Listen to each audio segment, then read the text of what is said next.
You have people looking at this thinking, hey, he beat him last time, and now you're giving me 2-1. Maybe I'll take that.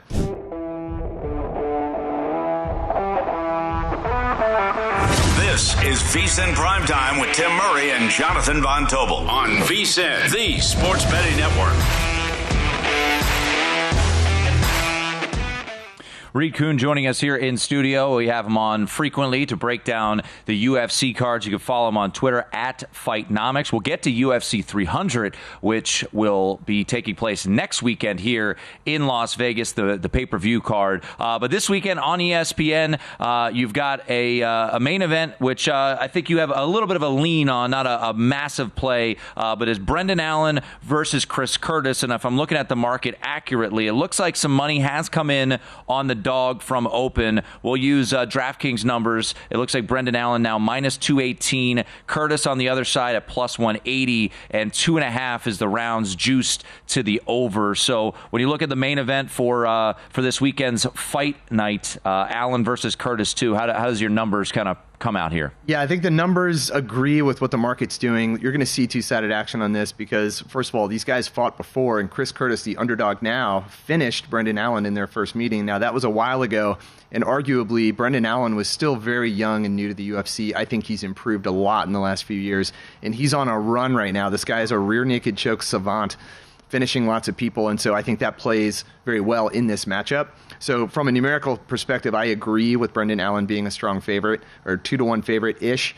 I don't think I would go too much further. It could end up being a pass. We'll see if there's a little bit of regression on the dog side, because you have people looking at this thinking, hey, he beat him last time, and now you're giving me 2-1. Maybe I'll take that. But I'm going to go more conservative, and I tend to like grapplers, and that's the main dynamic in this matchup that I think favors Allen. Now, how much do results tend to repeat themselves? Like if a matchup plays out, does it tend to play out again if they rematch? That's a great question. I don't have a good answer for that. It's rare enough that to do aggregate analysis, you'd have to account for a lot of things. I'd also point out that Chris Curtis has aged a number of years. Since then, he's now on the wrong side of 35, and that's kind of a magic number from where I come from. So, yeah, they're going in different directions. Yeah, this fight coming up this weekend, once again, UFC Fight Night on ESPN, Allen versus Curtis 2, and it looks like the market, at least at Circa, a couple days ago got as low as minus 190 for the favorite and Brendan Allen, but has been bumped back up 35 cents to minus 215, opened at minus 210 at Circa, so using their numbers. Co-main, another spot, a little bit of a lean for you, Alexander Hernandez versus Damon Jackson. Damon Jackson right now catching, looks like he's about plus 170, so money has been coming in a little bit here on the favorite in Alexander Hernandez. So this is one where if I'm seeing value, I think it's on the dog side. I love grapplers, and Damon Jackson, his nickname is the Leech, and it is so fitting when you watch him fight. He just suction cups himself to people and holds them there for a long period of time. Now, Alexander Hernandez is not a bad wrestler. He's just not really the same submission grappler that Damon Jackson is. And I think Damon Jackson is a guy who, yeah, he's getting older, but his hands have improved significantly because he came in and he looked a little one-dimensional.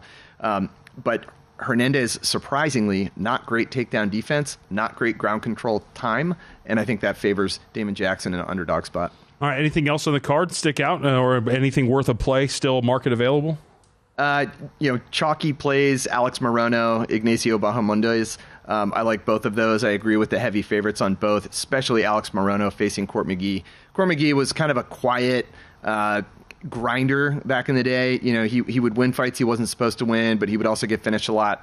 And now pushing 40, Alex Morono still young, very slick striking. I think McGee is going to be way outclassed on the feet, and I don't think he's going to be able to out-wrestle him. Real quick, a follow-up to that, because you mentioned like chalky, but in a sport like this, we talk about this with the NFL draft all the time, right? Like, you're going to have to get used to laying some prices here on a sport like this. Yeah, absolutely. Now, on our UFC card, you're going to see much tighter lines. Right. PFL, Bellator, some of those other promotions, you would see 10-1 favorites. You'd see multiple of them on a card. It was pretty unusual. Sometimes I'll even create a little graph of that. What's the implied win probability? So you see how tight it is.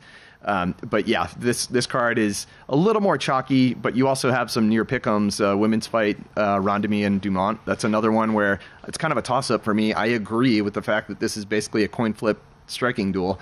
And it's tough to bet on a 40-year-old in Rondemy, but she actually has a chance there. One final thought before we head to UFC 300, which I know a lot of people will be intrigued in come next weekend. You mentioned Morono at minus 290. I'm just curious, from a market standpoint, people normally don't like to lay the chalk, right?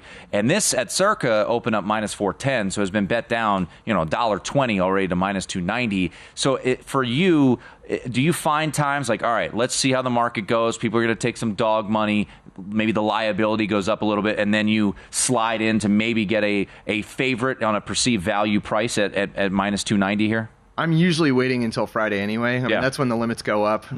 So yeah, you can pick them early in the week and try to pick off those prices, but you're probably not getting down a whole lot on a UFC match.